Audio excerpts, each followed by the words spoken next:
সুপ্রিয় দর্শক, স্বাগত জানাচ্ছি বদ্যিবাড়িতে। বদ্যিবাড়ির ২০১তম পর্বে সঙ্গে আছি মুজাহিদ শুভ। আজ আমরা কথা বলবো করোনার নতুন ধরন এবং টিকার আপডেট নিয়ে। এ বিষয়ে কথা বলতে আমাদের সাথে যোগ দিয়েছেন ৪ জন অতিথি। চলুন শুরুতে তাদের সঙ্গে আপনাদের পরিচয় করিয়ে দিই। আমাদের সাথে স্টুডিওতে যোগ দিয়েছেন ডক্টর মুশতাক ইবনে আয়ুব, সহকারী অধ্যাপক, জিন প্রকৌশল ও জীব প্রযুক্তি বিভাগ, ঢাকা বিশ্ববিদ্যালয়। এছাড়াও অনলাইনে যুক্তরাষ্ট্র থেকে যোগ দিয়েছেন অধ্যাপক ডাক্তার জিয়াউদ্দিন আহমেদ, এমিরেটাস অধ্যাপক, Drexel university college of medicine, যুক্তরাষ্ট্র। এবং আরও যুক্ত হয়েছেন ডাক্তার তারেক ইসলাম, সহকারী অধ্যাপক, গাইজিঙ্গার মেডিকেল সেন্টার, যুক্তরাষ্ট্র। এছাড়াও নেদারল্যান্ডস থেকে যোগ দিয়েছেন ডাক্তার রেজাউল করিম, ইমিউনোলজিস্ট ও বিশেষজ্ঞ, drug development and regulatory affairs, Netherlands. আপনাদের ৪ জনকে আমাদের সঙ্গে যুক্ত হওয়ার জন্য আন্তরিকভাবে অভিনন্দন জানাচ্ছি। দর্শক, আপনারা আমাদের এই অনুষ্ঠান সরাসরি দেখছেন www.facebook.com/সময়নিউজ.tv থেকে। আপনারা যে কোনো প্রশ্ন আমাদের কমেন্ট সেকশনে দিতে পারেন। এছাড়াও স্ক্রলে দেখানো নম্বরে ফোন করে পৃথিবীর যে কোনো প্রান্ত থেকে আপনাদের যে কোনো প্রশ্ন আমাদের করতে পারেন। আমাদের অতিথিরা আপনাদের প্রশ্ন উত্তর দেওয়ার চেষ্টা করবেন। দর্শক, আর দেরি নয়, আমরা সরাসরি চলে যাচ্ছি মূল আলোচনায়। আমরা আলোচনার একেবারেই শুরুতে প্রথমেই ডাক্তার তারেক ইসলাম যুক্তরাষ্ট্র থেকে যোগ দিয়েছেন। একজন সৌভাগ্যবান ডাক্তার আমরা বলতে পারি, চিকিৎসক। তিনি সম্মুখ সারির যোদ্ধা, দীর্ঘদিন থেকে কাজ করছেন। একই সাথে তিনি প্রথমেই যে টিকা পেয়েছেন বাংলাদেশি যারা আছেন আমেরিকায়, তার মধ্যে তিনি একজন। আপনার কাছে জানতে চাইবো যে টিকা নিয়েছেন, আপনার কেমন লাগছে, আপনার অনুভূতি কেমন? একই সঙ্গে জানতে চাইবো যে মূল যে বিষয়টি, যে টিকা নেবার পরে, ভ্যাকসিন নেবার পরে অনেকে পার্শ্ব প্রতিক্রিয়ার কথা আমরা শুনে থাকি, আপনি এমন কিছু বোধ করছেন কিনা, আপনার কাছে জানবো। Thank you for inviting me. খুব ভালো লাগছে আপনাদের সাথে সরাসরি কথা বলে। আমি টিকা নিয়েছি গত সপ্তাহে, গত শুক্রবার, আজকে 8th ডে হলো। আমাদেরকে টিকা নিতে হয়েছে বিকজ আমরা we are managing patient inside the hospital directly. আমার আন্ডারে গত 2 সপ্তাহ যাবত আমি কোভিড ইউনিটে কাজ করছি। সো ওই জন্য যারা প্রথম ফার্স্ট লাইনের যে সমস্ত ডক্টরস এবং হেলথ কেয়ার এজেন্টস আছেন, আমাদেরকে প্রথম স্তরে ভ্যাকসিনেট করা হয়েছে। অনুভূতি, to be honest with you, I just had to do it. I did it.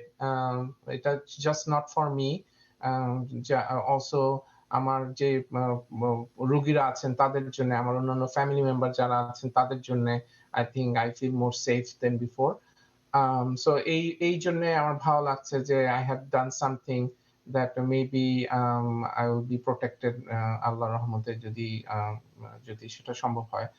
আর পার্শ্ব প্রতিক্রিয়া আমার তেমন কিছুই হয়নি।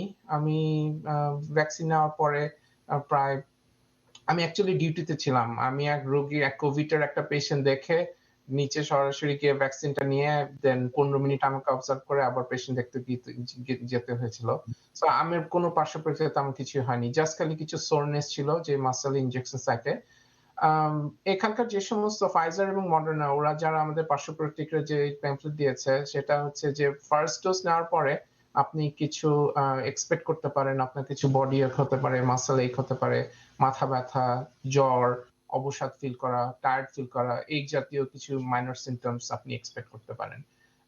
বাট যেটা ইম্পর্টেন্ট জিনিস, যেটা আমাদের জানার জরুরি, সাইড এফেক্টের সম্ভাবনা বেশি হচ্ছে সেকেন্ড ডোজে পরে। বিকজ ফার্স্ট ডোজে আপনার ইমিউনিটি অতভাবে গ্রো করবে না। ইট tax about 21 to 28 days. Second dose, যেটা বুস্টার ডোজ, ওটা নেওয়ার পরে আপনার পার্শ্ব প্রতিক্রিয়ার প্রবণতা প্রথম ডোজের চেয়ে বেশি হতে পারে। বাট এগেইন, সেই পার্শ্ব প্রতিক্রিয়া should not be more than, like যেটা আমি বললাম, হয়তো টায়ার্ড ফিল করা, headache, just fever, in some cases nausea, vomiting and stuff like that. আপনাকে অসংখ্য ধন্যবাদ। আপনি কি কোভিড পজিটিভ কখনো হয়েছিলেন কিনা? না, আমি কখনো কোভিড পজিটিভ হয়নি। আমাকে টেস্টই করতে হয়নি, বিকজ আমরা যখনই কাজে যাচ্ছি, এভরি টাইম দে আর স্ক্রিনিং আস। সেই স্ক্রিনিং এ সো ফার আমি কখনো, আমার পজিটিভ হয়নি। সো আমাকে কখনো টেস্টই করতে হয়নি। না। আপনাকে অসংখ্য ধন্যবাদ আপনার মূল্যবান মতামত আমাদের সঙ্গে শেয়ার করবার জন্য। আপনি ভালো থাকবেন, সুস্থ থাকবেন। আমরা পরবর্তী কোনো এক সময় আবার আপনার সঙ্গে যোগাযোগ করব। ধন্যবাদ আপনাকে। আমি এখন ডাক্তার জিয়াউদ্দিন আহমেদ, আপনার কাছে একই প্রশ্ন করব যে আপনার পরিবারের 3 জন সদস্য, তারাও ভ্যাকসিন নিয়েছেন, তাদের অভিজ্ঞতার বিষয়টি যদি আপনি একটু শেয়ার করেন আমাদের সঙ্গে। হ্যাঁ, ভ্যাকসিন আমার ফ্যামিলির আমার ২ মেয়ে ডাক্তার। একজন পালমোনারি ক্রিটিক্যাল কেয়ার স্পেশালিস্ট, একজন ইনফেকশাস ডিজিজ। আমার ওয়াইফ উনি সিটি হেলথ এর ডাক্তার। তারা সবাই নিয়েছে। আমাদের ডিপার্টমেন্টের সবাই নিয়েছে। যেহেতু আমি দেরিতে ওই ফর্মটা ফিল আপ করেছি, আমি নিব আগামী মানডেতে। তো জি। ওর কারোরই ও যেটা বলল তারেক, গায়ে ব্যথা ছাড়া মানে হাতে ব্যথা ছাড়া কারোর কোনো পার্শ্ব প্রতিক্রিয়া এখনো শুরু হয় নাই। আর তাছাড়া আমাদের ডিপার্টমেন্টে যারা নিয়েছে তাদেরও আমরা খবর নিয়েছি, কারোরই তেমন কিছু হচ্ছে না। এবং নিউ ইয়র্কে আমাদের বন্ধু-বান্ধব ডাক্তার যারা নিচ্ছে সবারই একটু হাতে ব্যথা। এর থেকে বেশি কিছু হয় নাই। স্যার, ধন্যবাদ। একজন চিকিৎসক হিসেবে আপনার কাছে যেটি প্রশ্ন করব, আমরা টিকার বিষয়ে জানলাম যে ভ্যাকসিন নিয়ে নেওয়ার পরই কি আসলে তার দায়িত্ব শেষ হয়ে গেল কিনা, নাকি যিনি ভ্যাকসিন নিলেন তার আরো কিছু দায়িত্ব রয়েছে, আপনার কাছে জানবো। হ্যাঁ, ভ্যাকসিনটা বেসিক্যালি ২ নম্বর ভ্যাকসিন যখন নেওয়া হবে, যেমন ফাইজারে ৩ সপ্তাহ পরে আর মডার্নাতে ৪ সপ্তাহ পরে, ওটা নেওয়ার আরো ৭ দিন পরে যে যে পার্সনটা নিয়েছেন তার প্রোটেকশন হবে। তার আগে উনি নিজেও ইনফেক্টেড হতে পারেন। সেকেন্ড হচ্ছে যে উনি কিন্তু ভাইরাস ছড়াতে পারেন। নিজে প্রটেক্টেড হয়ে গেলেও এজন্য তাকে মাস্ক পরতে হবে। কারণ উনি যদি মনে করেন যে আমার তো ভাইরাস নাই, আমি অন্য কাউকে দিব না, ফ্যামিলি মেম্বারকে দিব না, এটা কিন্তু ঠিক না। তো সেজন্য তারও দায়িত্ব হবে যে ২ ভ্যাকসিন নেওয়ার ৭ দিন পরেও যেন মাস্ক পরা, সোশ্যাল ডিসট্যান্সিং করা, অন্যদেরকেও যেন না হয় আরকি। জি, আপনাকে অসংখ্য ধন্যবাদ। আমাদের স্টুডিওতে আছেন ডক্টর মুশতাক। আপনার কাছে যেটি জানবো যে আমরা নতুন ধরনের মানে ভাইরাসের একটি নতুন ধরন নিয়ে আমরা খুব আলোচনা শুনছি, যেটি যুক্তরাজ্যে শনাক্ত হয়েছে। এই ধরনটি আসলে কতটা ঝুঁকিপূর্ণ, এবং আপনার মতামত জানবো বা পর্যবেক্ষণ জানবো। জি, অনেক ধন্যবাদ। ব্রিটেনে সম্প্রতি এটা শনাক্তকৃত হয়েছে এবং সারা পৃথিবী এখন এটার ব্যাপারে খুব জি। অ্যালার্ট হয়ে গেছে, যেটা আপনি বললেন। আমি প্রথমেই যদি এর বৈশিষ্ট্যটা বলি যে আসলে কতটা নতুন, এই এই যে একটা লিনিয়েজ বলা হচ্ছে, আমরা কোভিড-19 পেছনে যেই নতুন করোনা ভাইরাস বা SARS-CoV-2 যেটাকে আমরা জানি, এর কিন্তু ওই চায়না থেকে স্টার্ট হওয়ার পর থেকে নানান দিকে কিন্তু এর প্রতিভাগ হচ্ছিল জি। এবং সর্বশেষ এটা এখন সবচেয়ে বেশি প্রমিনেন্ট হয়ে দেখা দিয়েছে এবং বলা হচ্ছে যে লন্ডনে যে স্ট্রেনগুলো ছড়াচ্ছে তার মধ্যে এই ধরনটাই সবচেয়ে বেশি। এর ভেতরে 14টা অ্যামিনো অ্যাসিড পরিবর্তন, যেটা মানে এর ভেতরে তো অনেকগুলো প্রোটিন আছে, তার মধ্যে টোটাল 14টা অ্যামিনো অ্যাসিড পরিবর্তন হয়। এর মধ্যে 3টা পরিবর্তন খুবই গুরুত্বপূর্ণ, যেটা হচ্ছে স্পাইক প্রোটিন, যেটাকে আমরা সাধারণত বলি যে যেই প্রোটিনটা ব্যবহার করে ভাইরাসটা আমাদের শরীরে ঢুকে। তো আমাদের নাকের ভেতরে বিশেষ করে যে রিসেপ্টর থাকে, ACE2 নামে যে রিসেপ্টর, তো এটা যদি রিসেপ্টর হয়, এটা হচ্ছে তার স্পাইক প্রোটিন, এবং সে মিলে যখন এরকম বন্ধন তৈরি হবে তখনই সে আমাদের বডিতে ঢুকতে পারবে। এখন পরিবর্তন হচ্ছে, 3টা বিশেষ পরিবর্তন ঘটে গেছে এই স্পাইক প্রোটিনে।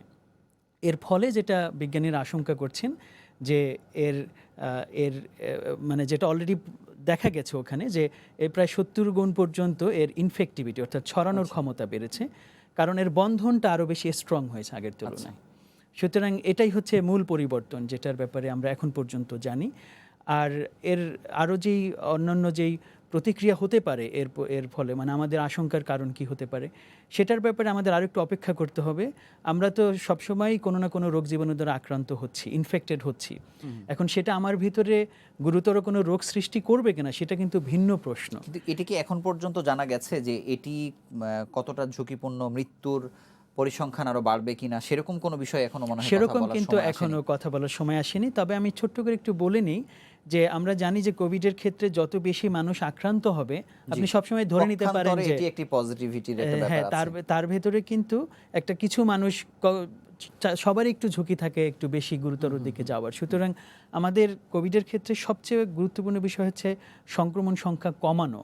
এখানে যেহেতু এই স্ট্রেনের কারণে যে সংক্রমণ সংখ্যা বেড়ে যাচ্ছে, এটি ইটসেলফ ইজ এ রিস্ক, এটাই কিন্তু একটা ঝুঁকি।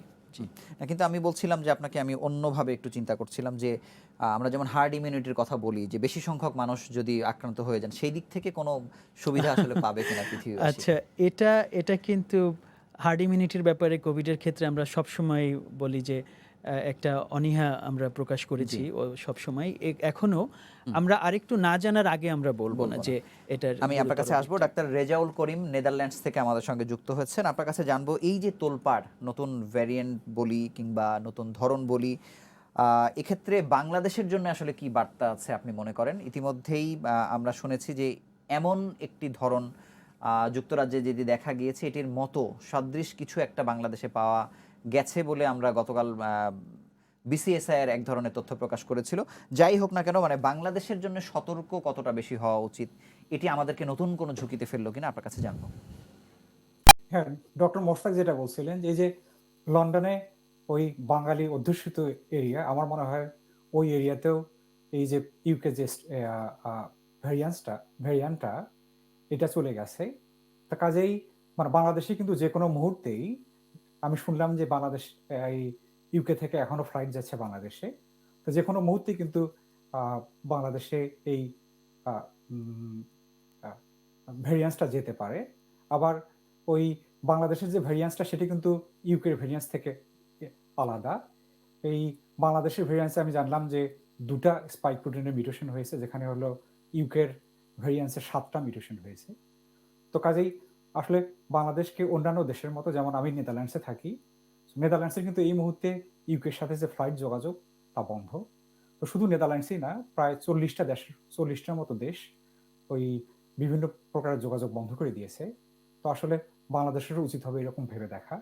আর এটা যদি নাই করতে পারে, তাহলে দেখবেন যে আজকে দেখলাম যে ইউএসএ তো যারা ইউকে থেকে যাবে তাদেরকে যে করোনা নেগেটিভ ওই 72 ঘন্টার মধ্যে যে টেস্ট করা, এই রিপোর্ট দেখাতে হবে। রিপোর্ট দেখানোর পর তারপর তারা ঢুকতে পারবে। কাজেই আসলে আমি যেটা বলতে চাচ্ছি যে বাংলাদেশ সরকারকে এটা নিয়ে ভেবে দেখা দরকার। আর দ্বিতীয় যেটা বলবো সেটা হলো যে আসলে এই ডক্টর মোশতাক যেটা বলছিলেন, এটা অনেকটাই সোয়াচে। তো সোয়াচে আমরা কিভাবে প্রতিরোধ করতে পারবো সোয়াচে? তো আমার কাছে যদি ভাইরাসটা না ঢুকে, তাহলে কিন্তু মানে আমি এই কোভিড আক্রান্ত হব না। সেজন্য আমাকে কি করতে হবে? স্বাস্থ্যবিধিগুলো আরো ভালো করে মেনে চলতে হবে। এবং আরেকটা যেটা দিক, এই শীতকালে কিন্তু দেখবেন যে আমাদের যে লাংয়ের ইনফেকশন অন্য ভাইরাস দিয়ে হয়, এগুলো বেড়ে যায়। তো কাজেই এর সাথে যদি কোভিড যুক্ত হয়, তাহলে কিন্তু ডাবল বার্ডেন হয়ে গেল। তো এই ব্যাপারে মানে যেহেতু শীতকাল, মানে আমরা বাংলাদেশের যদি ওই সবাই স্বাস্থ্যবিধি কমও মেনে চলি, এখন যে কাজটা হবে স্বাস্থ্যবিধিগুলো আরো পরিপূর্ণভাবে অক্ষরে অক্ষরে মেনে চলা। কেননা এই ডক্টর মোশতাক যেটা বলছিলেন যে এই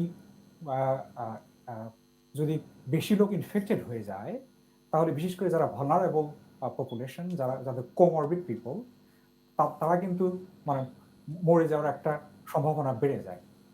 তো কাজেই আসলে এই মুহূর্তে বাংলাদেশের বেশ সতর্ক হওয়া প্রয়োজন বলে আমি মনে করি। আপনাকে অসংখ্য ধন্যবাদ। আর ডাক্তার জিয়াউদ্দিন আহমেদ, আপনার কাছে জানবো যে ভ্যাকসিন সঠিক কিনা অথবা সঠিক ভ্যাকসিনটি পাচ্ছেন কিনা মানুষ, এই নিয়ে এক ধরনের বিভ্রান্তি আমরা গণমাধ্যমে দেখছি। সাধারণ মানুষের এক ধরনের এই বিষয় নিয়ে তাদের মধ্যে একটি ধোঁয়াশা রয়েছে আর কি। এই বিষয়টি আসলে আপনি পরিষ্কার করবেন যে ভ্যাকসিন নিয়ে আসলে কোনো বিভ্রান্তির শিকার হওয়ার কোনো আশঙ্কা আসলে আছে কিনা? সব ভ্যাকসিন নিয়ে, এর আগেও ভ্যাকসিন নিয়ে অনেক বিভ্রান্তি হয়েছে। অনেকে আমেরিকাতে অনেক মানুষ কিন্তু ভ্যাকসিন নেয় না, তারা মনে করে এটা ঢুকে শরীরের মধ্যে একটা ঢুকানো হচ্ছে। এবার যে প্রপাগান্ডা হচ্ছে ভ্যাকসিনের বিরুদ্ধে, সেটা হচ্ছে 4 রকমের। প্রথম হচ্ছে যে এটা আরএনএ ভ্যাকসিন, এটা দিয়ে বডির ডিএনএ চেঞ্জ হয়ে যাচ্ছে। আসলে কিন্তু ডিএনএ কোনো চেঞ্জ হয় না। আরেকটা হচ্ছে যে বিল গেটস এটার মধ্যে একটা মাইক্রো চিপস ঢুকিয়ে দিয়েছেন, সো এটা দিয়ে উনি যেন সবাইকে ব্রেন ওয়াশ করতে পারেন। তো এটাও ঠিক না। আরেকটা হচ্ছে যে এটাতে ফিটাস টিস্যু, যে অ্যাবর্শন করে ওই টিস্যু থেকে এটা বানানো হচ্ছে।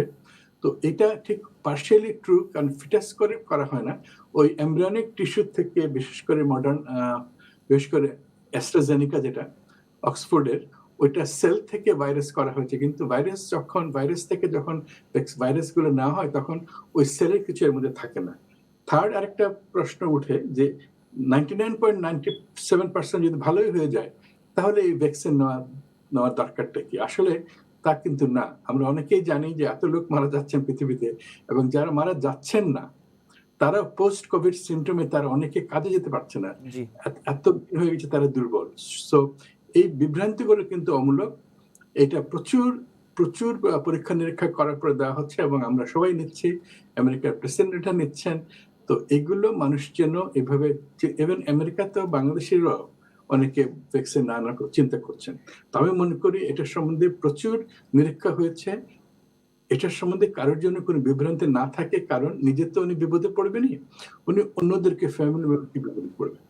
তো এটা খুব ক্লিয়ারলি বলা দরকার। হুম। এই জিনিসগুলো সব মিথ। আপনাকে আরেকটা জিনিস, জি জি ভ্যাকসিন বলুন একটা প্রশ্ন, যে আমেরিকাতে আমরা ভ্যাকসিন দেওয়া শুরু হয়ে গেছে কয়েকটা স্টেপে। প্রথমে যারা হেলথ ওয়ার্কার আমরা, আর যারা নার্সিং হোম মানে হচ্ছে বৃদ্ধাশ্রম, অ্যাকচুয়ালি এখানকার নার্সিং হোমের নাম হচ্ছে বৃদ্ধাশ্রম, তারা, এবং তারপরে আস্তে আস্তে অন্যগুলো আসবে। তো এভাবে হচ্ছে এবং সময় লাগে, কারণ একটা ভ্যাকসিন দিতে আমাদের যেরকম প্রায় 10,000 এমপ্লয়ি, তাদের আমরা একদম যারা ক্লিন করে, যারা বেশি যাচ্ছে তাদের থেকে শুরু সবাইকে একটা লাইনে আসে।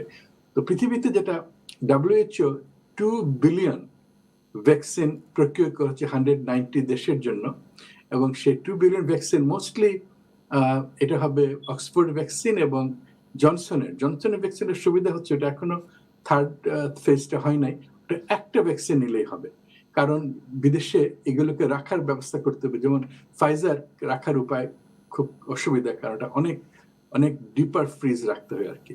তো এইভাবে আমাদের মনে হচ্ছে যে WHO আমাদের বাংলাদেশকে বা অন্যান্য দেশের জন্য তারা একটা চিন্তা ভাবনা করছে। অসংখ্য ধন্যবাদ স্যার। আমি ডক্টর মুশতাক আপনার কাছে জানবো যে আমরা প্রথম যখন বাংলাদেশে জিনোম সিকোয়েন্সিং হলো তখন আমরা বেশ খুশি হলাম, আনন্দিত হলাম। এরপরে কিন্তু অনেকগুলো হয়েছে, আমরা হয়তো খবর পাইনি, কয়েকশো হয়েছে আমরা যেটা জেনেছি। আপনি এসব নিয়ে কাজ করছেন। এই যে আমরা অনেকগুলো জিনোম সিকোয়েন্সিং করলাম, এটা টিকার ক্ষেত্রে আমরা অথবা বাংলাদেশ বিশেষ কোনো সুবিধা পাবে কিনা আপনি কি মনে করেন? জি, এটা খুব ইতিবাচক একটি দিক হয়েছে। আমরা কিন্তু বলি যে আমাদের সক্ষমতার একটা নতুন পর্যায়ে উপনীত হয়েছি। অতীতে কিন্তু কখনোই এত দ্রুততম সময়ে আমরা কোনো জীবাণুকে সিকোয়েন্স করেছি এটা ঘটেনি। সারা পৃথিবীতে সক্ষমতা বেড়েছে, বাংলাদেশ সেখানে জয়েন করেছে।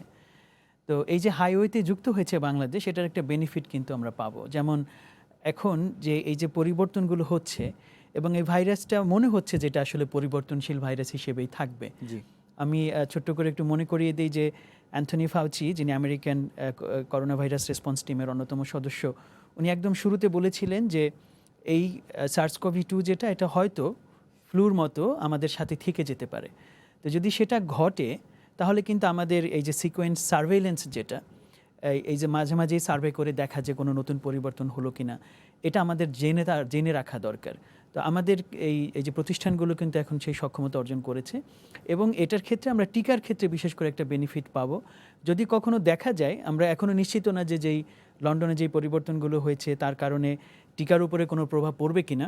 এখনও সবাই বলছেন যে কোনো এভিডেন্স নাই যে এক্সিস্টিং যেই টিকা আছে তার উপর কোনো প্রভাব পড়বে, কিন্তু হতেও পারে যে আগামী বছর আবার অন্য কিছু পরিবর্তন আসবে, তখন আমাদের নতুন ধরনের ভ্যাকসিন ডেভেলপ করা লাগতে পারে। তো ওটা যদি হয় সেক্ষেত্রে এই ভাইরাসের সাথে আমাদের কিন্তু যে টাগ অফ ওয়ার, মানে রশি টানাটানি চলছে, কিন্তু তার এক ধরনের পরিবর্তন হচ্ছে, আমাদেরকে অ্যাডাপ্ট করতে হবে। জি। এই অ্যাডাপ্টেশনটা বোঝার এবং একটা ফলো করার সবচেয়ে ভালো মাধ্যম হচ্ছে এই সিকোয়েন্সিং টুল। সুতরাং আমরা অবশ্যই এখান থেকে বেনিফিটেড হব। ধন্যবাদ। ডাক্তার রেজাউল করিম, আপনার কাছে জানবো, আমরা তো কিছুটা শুনলাম যে ভ্যাকসিনের পরিবর্তন হবে কি হবে না, করা লাগবে কি না, কিন্তু আপনার কাছে যেটি জানবো যে আমরা যেমন RT-PCR দিয়ে শনাক্ত করছি, সেক্ষেত্রে যদি ধরন পরিবর্তন হয়, যে এটি যদি আরও বেশি মাত্রায় পরিবর্তন হতে থাকে, তাহলে RT-PCR-এও আসলে কোনো পরিবর্তন আনা লাগবে কিনা শনাক্ত করার ক্ষেত্রে, আপনার মন্তব্য জানবো। হ্যাঁ, তো আমি যেটা ইউরোপিয়ান সিডিসি এবং আমেরিকান সিডিসি, সেখানে দেখলাম যে ওই নর্মালি যেটা ওরা সাজেস্ট করে, ওই ভাইরাসের যে নিউক্লিওক্যাপসিড প্রোটিন, এনভেলপ প্রোটিন এবং ORF1, এইগুলোকে টার্গেট করে হলো ওই প্রাইমার্স এবং প্রপস, যেটা দিয়ে হলো ওই ভাইরাসটা ডিটেকশন হবে, সেটা একটা প্রপোজ করে। তা আমি জানি না যে বাংলাদেশে আসলে স্পাইক প্রোটিন দিয়ে যে RT-PCR করা হচ্ছে কি না। যদি স্পাইক প্রোটিন দিয়ে করা হয় তাহলে বেশ ভালো করে দেখতে হবে যে এই যে প্রাইমার্স এবং প্রবস সেগুলো ওই আহ, আহ, যেগুলো পজিটিভ স্যাম্পল ওই মিউটেশনের কারণে কিন্তু নেগেটিভ হয়ে যেতে পারে। কাজেই এই ব্যাপারে সাবধানতা বেশ জরুরি। আপনাকে ধন্যবাদ ডাক্তার জিয়াউদ্দিন আহমেদ। আপনার কাছে আবারও একটু আসবো, জানতে চাইবো যে যুক্তরাষ্ট্রে আমরা দেখছি যে মৃত্যুর পরিসংখ্যান, মৃত্যুর সংখ্যা আরও বেশি বাড়ছে, সংক্রমণের হার বাড়ছে। কেন বাড়ছে, এটির কি কোনো কারণ আসলে নতুন করে শনাক্ত হয়েছে কিনা জানাবেন। এই কারণগুলো নতুন করে শনাক্ত হয়নি। দেখা গিয়েছে যখনই বড় গ্যাদারিং হচ্ছে বা একটা হলিডে হচ্ছে, যেমন থ্যাঙ্কসগিভিং নামে আমেরিকার সবচেয়ে বড় যেটা হলিডে, সেটা হচ্ছে থ্যাঙ্কসগিভিং। ওইটা কোনো ধর্মীয় অনুষ্ঠান না, ওইটাতে কিন্তু 4 দিনের ছুটিতে লক্ষ লক্ষ মানুষ যায়। এটার পরে বিরাট করে বেড়েছে। তার আগে কিন্তু নিউ ইয়র্কে অনেক কমে গিয়েছিল, তারপরে মানুষ ঢিলা হয়ে যায়, তারাও ওই পার্টি করা শুরু করে। যখনই যেখানে কংগ্রিগেশন হয়েছে, মানুষ যেখানে জড়ো হয়েছে, পার্টি করেছে, ওইসব জায়গাতেই কিন্তু হচ্ছে। যেসব জায়গাতে এই ট্রাভেলে যারা করে নাই বা যারা পার্টি করে না, তাদের কিন্তু হচ্ছে না। এটা কিন্তু এখন পর্যন্ত দেখা গিয়েছে যে এটা ভাইরাসের কোনো অ্যাগ্রেসিভ বিহেভিয়ার না, এটা মানুষই একজন আরেকজনকে ছড়াচ্ছে। মাস্ক করছে না, মনে করছে আমার তো হয় নাই, সুতরাং আমি মনে হয় আমার হবে না। এই ধরনের মেন্টালিটির জন্য বারবার বলা হচ্ছে, খালি বাংলাদেশে না, সবখানে, সরি খালি আমেরিকাতে না, সবখানে কিন্তু এই কারণগুলোতে বাড়ছে। তবে হ্যাঁ, এই ইংল্যান্ডে যেটা হয়েছে, কেন্টে, যেখানে এই যে নতুন স্ট্রেনটা হলো, ওরা কিন্তু গার্ড নিচ্ছিল। কেন বেশি হলো ওখানে, তারপরেও সেটা জানার জন্য দেখা গেল যে নতুন একটা স্ট্রেন। কিন্তু এই স্ট্রেনটা এখনো আমেরিকাতে এইভাবে দেখা যায়নি, যেতেও পারে, এখনো দেখা যায়নি। কিন্তু আমরা যদি বাংলাদেশের প্রসঙ্গ এর সাথে নিয়ে আসি, যে ওখানে হয়তো আপনি বলছেন পার্টি কিংবা কোনো একটা ম্যাস গ্যাদারিং এর সৃষ্টি হওয়ার পরে আপনারা দেখছেন যে মৃত্যুর পরিসংখ্যান বাড়ছে। বাংলাদেশে তো এটি সবসময়ই চলছে, সেটি আসলে কেন সেভাবে ছড়াচ্ছে না? আমরা কি আসলে তথ্য সঠিক পাচ্ছি না, নাকি আসলে সংক্রমণ সেই হারে আসলে বাংলাদেশে হচ্ছে না, কোনো একটা সুবিধা আমরা পাচ্ছি? আপনি কি মনে করেন? এটা নিয়ে আমরা অনেক চিন্তা ভাবনা করছি। তো এটা নিয়ে যে আমার যেটা যতটুকু আমি জানি, যে অ্যান্টিবডি টেস্ট করেছে আইসিডিআরবি কয়েকটা জায়গাতে, ওখানে কিন্তু 70% অ্যান্টিবডি পেয়েছে। তার মানে ইনফেকশন হচ্ছে। ইনফেকশন হওয়ার পরে ইনফেকশনে মানুষ কম মারা যাচ্ছে। মারা যাচ্ছে মনে হচ্ছে মোস্টলি ঢাকাতে, জি, বাইরে বা গ্রামে গঞ্জে কম হচ্ছে দুইটা কারণে। একটা হচ্ছে ইনফেকশন রেট হয়তো কম, কারণ আমি জানি গার্মেন্ট ফ্যাক্টরিতে, আমার এক আত্মীয় গার্মেন্ট ফ্যাক্টরিতে 15,000 গার্মেন্ট কাজ করে, তাদের মাত্র 8 জনের জ্বর হয়েছে। তারা টেস্ট করে নাই, জ্বর হওয়ার পরে আবার 1 সপ্তাহ পরে আবার জয়েন করেছে। তো আমি একটু কিউরিয়াস ছিলাম। তো এইটার জন্য যে গার্মেন্ট ফ্যাক্টরিতে তারা কিন্তু বিরাট ভেন্টিলেটর দেওয়া হয়, মানে প্রত্যেকটা রুমের মধ্যে থেকে বাইরে এক্সস্ট ফ্যান থাকে, এই কটনের পাউডার গুলো, কটনের যে ইয়েগুলো, এসব দূর করার জন্য। ওইটাতে কিন্তু তারা 3 ফিটের মধ্যে ওরা কাজ করতেছে, মাস্ক পরে, যদিও ওদের কিন্তু হয় নাই। তার মানেই হচ্ছে বাংলাদেশে যারা আবদ্ধ ঘরে না, তাদের মধ্যে, ঘরের মধ্যে কিন্তু আবদ্ধ ঘরে, যেমন আমেরিকাতে বা বাংলাদেশে যারা ইয়ে গেলে অ্যাপার্টমেন্ট গুলোর মধ্যে যদি ঢুকে আমি, ওখান থেকে বাতাসে বেরোতে পারে না। তো ওইগুলো ভাইরাস ঢুকলে ওটা সার্কুলেট করে। তো আমার মনে হয় দুইটা, একটা হচ্ছে যে আমাদের প্রচুর খোলা বাতাস, ভাইরাস গুলো ডাইলিউট হয়ে যায়, উড়ে চলে যায়। আরেকটা হচ্ছে যে আমাদের অনেকেরই অ্যান্টিবডি হয়ে গেছে, যার জন্য তাদের সিমটম গুলো ইয়ে হয়েছে। প্রোটেক্টিভ কিছু আছে কিনা আমাদের বাংলাদেশের মানুষের, কোনো প্রোটেক্টিভ, এটা এখনো জানা যায়নি, থাকতেও পারে। কারণ এটা একটা বিরাট একটা ল্যাবরেটরি বাংলাদেশ। যদি সত্যি দেখা যায় যে যাদের মারা যাচ্ছে না, কিন্তু আরেকটা জিনিস হচ্ছে পপুলেশন ইয়াঙ্গার, আমাদের দেশের জি, ম্যাক্সিমাম ইয়াঙ্গার। তো ইয়াঙ্গার পপুলেশনে অ্যান্টিবডি পজিটিভ, মানে তার ফ্লু, তার ভাইরাস হয়েছে, কিন্তু সে মারা যাচ্ছে না, জি, সে নিজেও টের পাচ্ছে না। জি। তো এইসব কারণে হতে পারে। তবে আমার মনে হয় যে ইয়াং লোকরা মারা যাচ্ছেন, সুতরাং এসব নিয়ে আমরা চিন্তা ভাবনা করছি। জি, ধন্যবাদ ডাক্তার মুশতাক। আপনার কাছে জানবো যে নতুন ধরন, এটি কি আসলে অস্বাভাবিক কিনা, যেটি আমরা জেনেছি যে যুক্তরাজ্যে যেটি পাওয়া গেছে, এবং এমন উদাহরণ আরও আছে কিনা, অন্যান্য ভাইরাসের চরিত্র আসলে কি বলে? জি, আসলে এই যে নভেল করোনা ভাইরাস যেটা SARS-CoV-2, এটা তো আরএনএ ভাইরাস। জি, তো আমরা যদি আমি খুব জটিলতায় যেতে চাই না, কিন্তু জেনেটিক দিক থেকে বলি, আমরা ডিএনএ ভাইরাস হতে পারে, আরএনএ ভাইরাস হতে পারে। ডিএনএ ভাইরাস হচ্ছে যেটা দ্বিসূত্রক, 2টা সুতো থাকে, আর আরএনএ ভাইরাস একটা সুতো থাকে। তো যেটা একটা, এটার ভেতরে পরিবর্তনের হার তুলনামূলকভাবে সবসময় বেশি। সুতরাং যে কোনো আরএনএ ভাইরাসের ভেতরেই তুলনামূলকভাবে বেশি পরিবর্তন হয়। সেই অর্থে SARS-CoV-2 যেটা, এর ভেতরে যে আমরা পরিবর্তন আগে পাচ্ছিলাম, এটা আমাদের স্বাভাবিক যে প্রত্যাশা তার ভেতরে ছিল।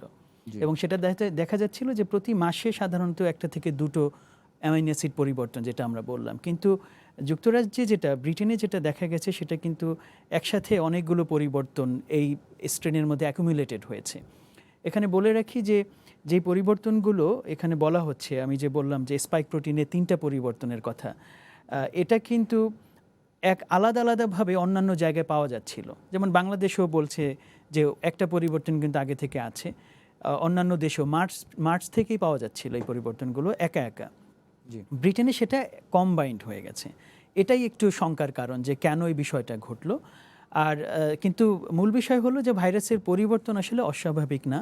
যেমন আমরা যে কারণে হয় ফ্লু ভাইরাস, যে কারণে আমেরিকায় বা ওইসব দেশে যে ভ্যাকসিন নেওয়া হয় প্রত্যেক বছরেই কিছু না কিছু পরিবর্তন করতে হয়, তার কারণ ভাইরাসটা আসলে খুব দ্রুত পরিবর্তন করে। সুতরাং অন্যান্য এক্সাম্পলও আছে, উদাহরণও আছে। অস্বাভাবিক বলা যায় না। অস্বাভাবিক বলা যায় না, এরকম ঘটনা আমরা অতীতেও দেখেছি, এটার ক্ষেত্রেও দেখছি, কিন্তু এটার পুরো নেচারটা আমরা এখনো জানি না, সে কারণে আমাদের সতর্ক হতে হবে। ধন্যবাদ ডাক্তার রেজাউল করিম, আপনার কাছে আবারও আসবো। বয়স্ক মানুষের মৃত্যুহার বেশি, ডাক্তার জিয়াউদ্দিন আহমেদ যেমনটি বলছিলেন যে আমাদের হয়তো ইয়াঙ্গার জেনারেশন বেশি, কিন্তু বয়স্ক মানুষ তো আমাদেরও মারা যাচ্ছে প্রতিদিন, সংখ্যায় কম হলেও। কিন্তু এই ভ্যাকসিন আমরা যখন পাবো, কিংবা ভ্যাকসিন যেখানে দেয়া হচ্ছে পৃথিবীর যে প্রান্তে হোক, বয়স্ক মানুষদের আসলে এটা সুরক্ষা দিতে পারবে কিনা আপনি কি মনে করেন? তো আমি একটু বলে নিচ্ছি যে ভ্যাকসিনটা কিভাবে কাজ করে। জি। তো ভ্যাকসিন হলো একটা, ধরেন, ভাইরাসের একটা অংশ, যেমন মডার্না এবং ফাইজারের যে ভ্যাকসিন, এটা হলো আমাদের শরীরের মধ্যে আর্টিফিশিয়ালি যে স্পাইক প্রোটিন আছে ভাইরাসের, ওই ভাইরাসের স্পাইক প্রোটিনটা তৈরি করবে। তখন কি করবে, আমাদের যে ওই ইমিউন সিস্টেম আছে, যেমন টি সেল বলে, এই টি সেলগুলো অ্যাক্টিভেট হবে। তারপর টি সেলগুলো অ্যাক্টিভেট হওয়ার পর তারপর হলো অ্যান্টিবডি তৈরি করবে। তারপর এই দুটার যে কোঅর্ডিনেশন, এরপর যদি ভবিষ্যতে ওই ভাইরাস আসে, তাহলে ভাইরাসের বিরুদ্ধে ওই ইমিউন প্রোটেকশন দিয়ে ভাইরাসকে মেরে ফেলবে, সেজন্য আমরা অসুস্থ আর হব না। তো এই যে ইমিউন সিস্টেমের যে অ্যাক্টিভেশন, এটা হলো বৃদ্ধ লোকদের ক্ষেত্রে, বয়স্ক লোকদের ক্ষেত্রে ইয়াং লোকদের চেয়ে স্বাভাবিকভাবে একটু কম। যেমন আমি যদি ওই ইনফ্লুয়েঞ্জা ভাইরাসের কথা বলি, দেখবেন যে এটা যদি ইয়াং লোকদের দেওয়া হয়, তাহলে এরা 80-90% প্রোটেকশন পায়।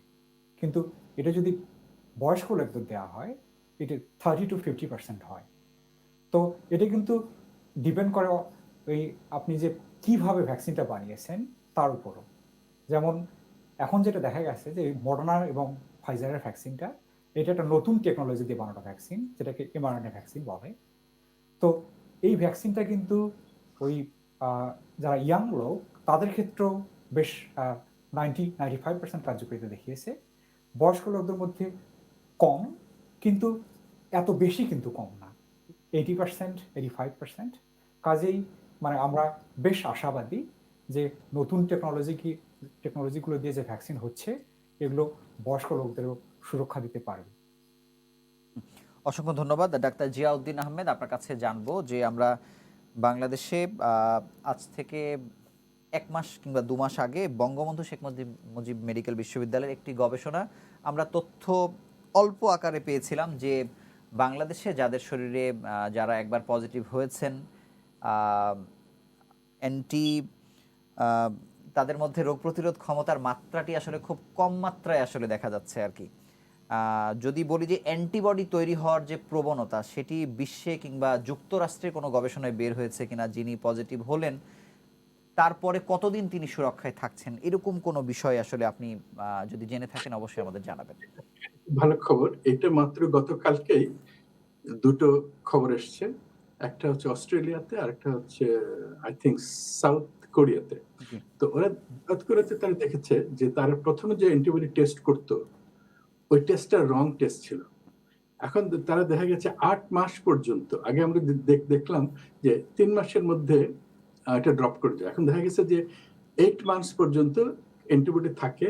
আর অস্ট্রেলিয়াতে যেটা দেখেছে, সেটাতে ঠিক 3 মাস পর্যন্ত অ্যান্টিবডি থাকে না, কিন্তু অ্যান্টিবডি ছাড়াও বডির মধ্যে যে সেল থাকে, বি সেলকে তারা প্রোগ্রাম করে ফেলে।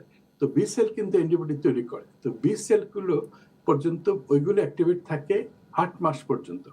তো এটা দেখে বোঝা যাচ্ছে যে যাদের একবার করোনা হয়েছে, তাদের সেকেন্ড টাইম করোনা হওয়ার চান্স খুব কম। হয় না এরকম না, কিন্তু হওয়ার চান্স খুব কম। যদিও মেজারমেন্টে আমরা হয়তো পাবো না, কারণ মেজারমেন্টে কি টেকনোলজি ব্যবহার করা হচ্ছে ওইটা আমরা জানি না। এই জন্য ভ্যাকসিনের যে আশা করা হচ্ছে, ভ্যাকসিন দিলে এটা হয়তো ৮ মাস পর্যন্ত থাকবে। এখন পর্যন্ত ভ্যাকসিন তো আমার মাত্র শুরু হয়েছে, কতদিন থাকবো আমরা আন্দাজ করছি। তো এই ২ টা কারণে মনে হচ্ছে যে ইনফেকশন হলেও ৮ মাস পর্যন্ত প্রোটেক্টেড থাকবে ম্যাক্সিমাম মানুষ। আর ভ্যাকসিন নিলেও এর থেকে হয়তো একটু বেশিই থাকবে, কারণ ভ্যাকসিনে অ্যান্টিবডির মাত্রাটা আরেকটু বাড়িয়ে দেয়। তো এটা হচ্ছে আশার খবর। কিন্তু স্যার এটা কি দেশ ভেদে অথবা অঞ্চল ভেদে এটার কি মাত্রা কি পার্থক্য হতে পারে কিনা, যে অন্য কোনো দেশে হয়তো কম সময় পর্যন্ত আসলে প্রতিরোধটা থাকবে, এরকম কোনো বিষয় কি আছে কিনা স্যার আদৌ? এখনো আমরা মনে করছি না, এটা টেস্টের উপর ডিপেন্ড করে। আমরা টেস্ট ঠিক মতো যেরকম কোরিয়াতে যেরকম তারা প্রথম টেস্টে দেখলো জি। চলে গেছে, হুম। তারপর দেখে যে না ওই ফাইনাল টেস্ট, কারণ টেস্টের উপর ডিপেন্ড করে। বঙ্গবন্ধু শেখ মুজিব কি টেস্ট করছে আমরা জানি না, কিন্তু ওই টেস্টিং এ ধরা পড়ে, এটা আমাদের ধারণা। এখন জি। পর্যন্ত আমরা মনে হয় নাই দেশ কাল পাত্র ভেদে জি। ভাইরাসের এফেক্টটা এটা চেঞ্জ হবে কিনা, হতেও পারে, হুম। আমরা জানি না। জি, অসংখ্য ধন্যবাদ ডক্টর মুশতাক। আপনার কাছে জানবো যে করোনা ভাইরাস থেকে যেতে পারে এমন একটি কথা কিন্তু আমরা প্রথম থেকে আসলে শুনে আসছি। এখন এটি আসলে কোন অবস্থায় আছে বা তথ্যটি আসলে জানতে চাই। যদি থেকে যায়, হুম। ক্ষতির অথবা আশার কোনো খবর আছে কিনা? জি, যদি থেকে যায় আসলে মনে হয় ধরে নিতে হবে যে থাকবে। কারণ আমরা যদি ভ্যাকসিনের কথাও বলি বা অন্যান্য অ্যান্টিভাইরাল ড্রাগ যেগুলো হচ্ছে সেগুলোর মাধ্যমেও আমরা এটার ম্যানেজমেন্ট এক ধরনের হবে। কিন্তু আম এখন পর্যন্ত যা এভিডেন্স তাতে মনে হচ্ছে না যে এটাকে সহসাই আমরা পৃথিবী থেকে তাড়িয়ে দিতে পারবো। তো যদি সে অন্য কোনো দুর্বল ফর্মেও থাকে আমাদের ভেতরে এবং হয়তো সারা পৃথিবীতে থাকলো না, কোনো অঞ্চল ভেদে তুলনামূলকভাবে বেশি থাকলো বা ঝুঁকি বেশি তৈরি করলো, এরকম সম্ভাবনা এখন আছে, এখনও পর্যন্ত আছে। হয়তো আমরা আমার ব্যক্তিগত অভিমত হচ্ছে যে এখন থেকে আমরা মাত্র ১ বছর শেষ করেছি। স্প্যানিশ ফ্লুর হিস্ট্রি যদি আমরা জানি, ২ বছর পর্যন্ত সে অনেক বড় রকমের সমস্যা তৈরি করেছিল পৃথিবীর উপর। আর তারপরে আস্তে আস্তে এটা কমেছে এবং স্প্যানিশ ফ্লু তো এখনও পৃথিবীতে আছে। যে স্ট্রেন দ্বারা স্প্যানিশ ফ্লু হয়েছিল হয়তো তার আত্মীয় স্বজনই এখনও বিচরণ করছে। সুতরাং সার্স কোভির এটা এক ধরনের করোনা ভাইরাস, এই করোনা ভাইরাসের কোনো না কোনো ভ্যারিয়েশন থেকে যেতে পারে। তবে এখন পর্যন্ত এই শুরুতে যতটা সিরিয়াস সে আছে হয়তো এতটা গুরুতর সে ভবিষ্যতে থাকবে না, সেটুকু আমরা আশা করতে পারি। ধন্যবাদ ডাক্তার রেজাউল করিম। আমরা অনুষ্ঠানের শেষ দিকে চলে যাচ্ছি। আপনার কাছে যেটি জানবো যে ভ্যাকসিন আমরা পেয়ে যাব, খুব শিগগিরই হয়তো পাবো, এই কথাটি আমরা আসলে তাও ৩-৪ মাস থেকে শুনেই যাচ্ছি যে, কিন্তু আমরা হয়তো পেয়েও যাব। কিন্তু বাংলাদেশের আসলে কোন ভ্যাকসিন সংগ্রহে বেশি মনোযোগ দেওয়া উচিত এবং এটার পেছনের কোনো কারণ আপনি ব্যাখ্যা করবেন? হ্যাঁ, তা আসলে আহ, তো যেটা হচ্ছে এই মুহূর্তে বেশ একটা দুঃখজনক জিনিস। এই যে উন্নত বিশ্ব তাদের আহ, বিভিন্ন দেশ যতগুলো ভ্যাকসিন প্রয়োজন তার চেয়ে কয়েক গুণ বেশি ভ্যাকসিন কিনে রেখেছে। তো সেই কারণে কি হচ্ছে, এই যে ডাব্লিউএইচওর সাথে গাভি এবং আহ, এর একটা কোভ্যাক্স একটা ইনিশিয়েটিভ ছিল। এদের যে আইডিয়া ছিল যে এরা ওই যে ৯২টি গরিব দেশ আছে, এই গরিব দেশের মধ্যে ভ্যাকসিন বিতরণ করবে। কিন্তু ওই ধনী দেশগুলো তাদের প্রয়োজনের তুলনায় বেশি করে কিনে ফেলার জন্য এই আহ, তো কোভ্যাক্সের যে আহ, আহ, এরা কিন্তু ভ্যাকসিন বাই করতে পারছে না, ভ্যাকসিন কিনতেই পারছে না। জি। তো একটু সমস্যার মধ্যে আছে। তো এখানে আসলে যে জিনিসটা করতে হবে, আমাদেরকে দেখতে হবে যে ওই আহ, বাংলাদেশে যদি ভ্যাকসিন নিয়ে আসতে হয় তাহলে উন্নত বিশ্ব যে কাজগুলো করেছে সেই কাজই আমাদেরকে করতে হবে। সেটা হলো যে এই প্রি অর্ডার দিতে হবে। প্রি অর্ডার দেওয়ার আহ, জন্য দেখবেন যে মানে আমাদের সরকার একদিনও দেরি না করে খুব তাড়াতাড়ি প্রি অর্ডার দেওয়ার প্রয়োজন বলে আমি মনে করি। আর দেখবেন যে প্রি অর্ডারের ক্ষেত্রে কোন ভ্যাকসিনগুলো প্রি অর্ডার দিতে হবে, এখানেও কিন্তু আমাদেরকে ওই যে ডেভেলপড কান্ট্রি যে কাজগুলো করেছে সেই কাজগুলি করা বলে আমার মনে করি। তো এক্ষেত্রে দৈৎসে ব্যাংক, জার্মান ব্যাংক, ওরা একটা খুব সুন্দর রিপোর্ট লিখেছে যে এই যে ধনী দেশগুলো কোন কোন ভ্যাকসিনে তাদের অর্থ ব্যয় করেছে। এখান থেকে দেখা যাচ্ছে কি, এই যে ইনঅ্যাক্টিভেটেড ভ্যাকসিন, যেমন এই ভারত বায়োটেক, তারপর হলো সিনোভ্যাক, সিনোফার্ম। এই ভ্যাকসিনগুলো কিন্তু এই US, UK, EU, Australia, Japan এরা কিন্তু কোনো অর্থ ব্যয় করেনি, কেননা এই যেটা বলছিলাম আমি যে ভ্যাকসিনের কার্যকারিতার জন্য টি সেলের ইমিউনিটি একটা প্রয়োজন, এবং এই ভ্যাকসিনগুলো দিয়ে ওই টি সেলের ইমিউনিটি অত বেশি ভালো তৈরি হয় না বলে মানে বিজ্ঞানীরা ধারণা করছেন। তো ওয়েস্ট যে ভ্যাকসিনগুলোতে তাদের অর্থ ব্যয় করেছেন সেগুলো হলো যেমন ওই মডার্না, ফাইজার, এগুলো হলো mRNA ভ্যাকসিন। এই যে ডক্টর আহমেদ যেটা বলছিলেন যে এই ভ্যাকসিনগুলো রাখতে হয় হলো আলট্রা কোল্ড অথবা -20 টেম্পারেচারে। এই ভ্যাকসিনগুলো বাংলাদেশের জন্য কতটুকু সুইটেবল হবে এটি একটু মুশকিল, কিন্তু ওই যে জার্মানির একটা কোম্পানি সেটা হলো কিউরভ্যাক, এই কিউরভ্যাক কিন্তু mRNA ভ্যাকসিন বানাচ্ছে যেটা হলো 2 থেকে 8 ডিগ্রিতে প্রিজার্ভ করা যাবে। তো এই ভ্যাকসিনটার কথা বাংলাদেশ ভেবে দেখতে পারে। আবার প্রফেসর আহমেদ যেটা বলছিলেন যে এই জনসন অ্যান্ড জনসন, ইয়ানসেনের ভ্যাকসিনটা কিন্তু শুধু একটা ডোজ দিতে হয় এবং এটা রাখা যায় হলো 2 থেকে 8 ডিগ্রিতে, এবং এটার দামও কিন্তু রিলেটিভলি কম। তো আমার মনে হয় দেরি না করে বাংলাদেশ সরকারকে এই ভ্যাকসিনের প্রি অর্ডার দেওয়ার প্রয়োজন। এবং আবার অক্সফোর্ডের ভ্যাকসিনটাও কিন্তু আমরা পাবো হলো 3 কোটি, তা আমাদের ওই 1.5 কোটি মানুষকে দেওয়া যাবে। তো আমার মনে হয় বাংলাদেশ সরকারকে উদ্যোগ নিয়ে আরও ভ্যাকসিন নিয়ে আসার প্রয়োজন। আবার গামালেয়া ইনস্টিটিউটের যে ভ্যাকসিনটা স্পুটনিক 5, এখন পর্যন্ত কিন্তু দেখা যাচ্ছে যে ওদের ফেজ 2 ট্রায়াল ডেটা যে রেজাল্ট ভালোই মনে হচ্ছে। তো সরকার একটু এই ভ্যাকসিনটার কথা চিন্তা করে দেখতে পারে।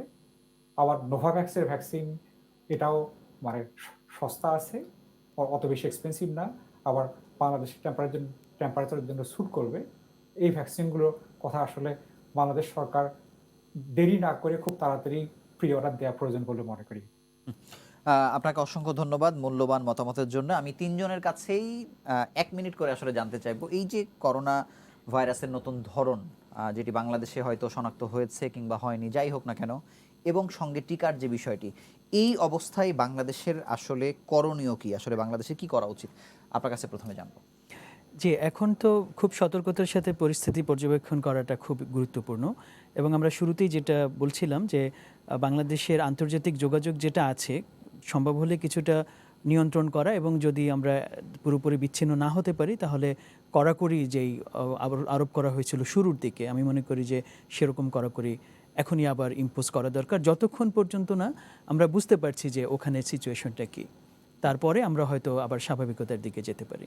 ধন্যবাদ। আমি ডক্টর রেজাউল করিমের কাছে জানতে চাইবো যে বাংলাদেশের এখন এই অবস্থায় আসলে করণীয় কি বলে আপনি মনে করেন। আমি যেটা বলতে চাচ্ছি আসলে মানুষজনকে আতঙ্কিত হওয়ার কোনো কারণই নেই। তো ভাইরাসটা মানে এই মুহূর্তে যে ডেটা কিন্তু সাপোর্ট করছে যে এখনো কিন্তু বলা যাচ্ছে না এই ভাইরাসটা বেশি ছোঁয়াচে কিনা। ধরেই নিলাম এটি ভাইরাসটা বেশি ছোঁয়াচে, তাহলে যদি ছোঁয়াচে হয়েও থাকে তো যে জিনিসটা করতে হবে, আমাদেরকে যে স্বাস্থ্যবিধিগুলো, এই স্বাস্থ্যবিধিগুলো আরও ভালো করে মেনে চলতে হবে। তারপর আর যেটা আমি বাংলাদেশ সরকারকে অনুরোধ করব, ওই ভ্যাকসিন পেতে হলে যে প্রি অর্ডার, আমাদেরকে যে ডেভেলপ কান্ট্রিগুলো যে কাজগুলো করেছে এই কাজগুলো করা প্রয়োজন বলে আমি মনে করি। অসংখ্য ধন্যবাদ ডাক্তার জিয়াউদ্দিন আহমেদ। আপনি টিকার বিষয়ে আপনার মন্তব্য জানাতে পারেন, একইভাবে বাংলাদেশের করণীয় নিয়ে আপনি শেষ কথাগুলো আপনি বলবেন।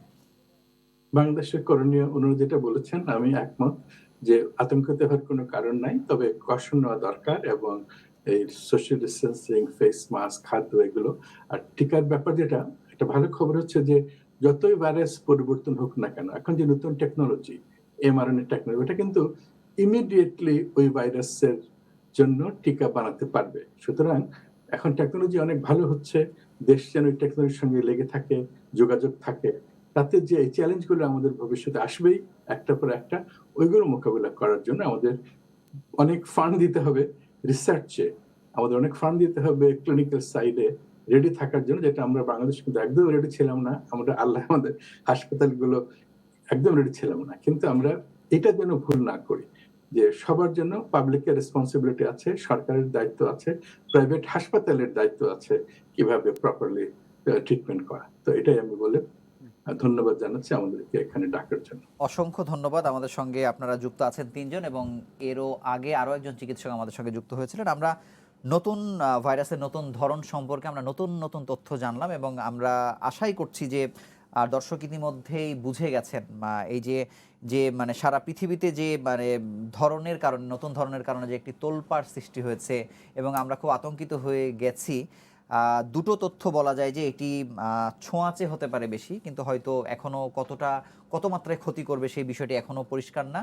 এবং একইভাবে ভাইরাস তার চরিত্র যতই বদল করুক না কেন, আমরা হয়তো খুব দ্রুততম সময়ের মধ্যে এবং খুব প্রযুক্তির সহায়তায় আমরা সেই ধাঁচের অথবা সেই ধরনের টিকা খুব দ্রুত আবিষ্কার করতে পারবো। তো এই নতুন নতুন তথ্য দেওয়ার জন্য বলা যায় যে পৃথিবীর বিভিন্ন প্রান্ত থেকে আজকে 4 জন যুক্ত হয়েছিলেন। আপনাদের 4 জনকেই আন্তরিকভাবে অভিনন্দন জানাচ্ছি। Thank you. আপনারা ভালো থাকবেন, সুস্থ থাকবেন এবং নিরাপদে থাকবেন। এবং দর্শক, আপনারা দীর্ঘ সময় ধরে আমাদের সঙ্গে থাকার জন্য আন্তরিকভাবে আপনাদেরও অভিনন্দন জানাচ্ছি। আগামী পর্বে নতুন কোনো বিষয় নিয়ে হাজির হব বদ্যিবাড়িতে। সেই সময় পর্যন্ত ভালো থাকুন, সুস্থ থাকুন এবং সঙ্গে থাকুন সময়।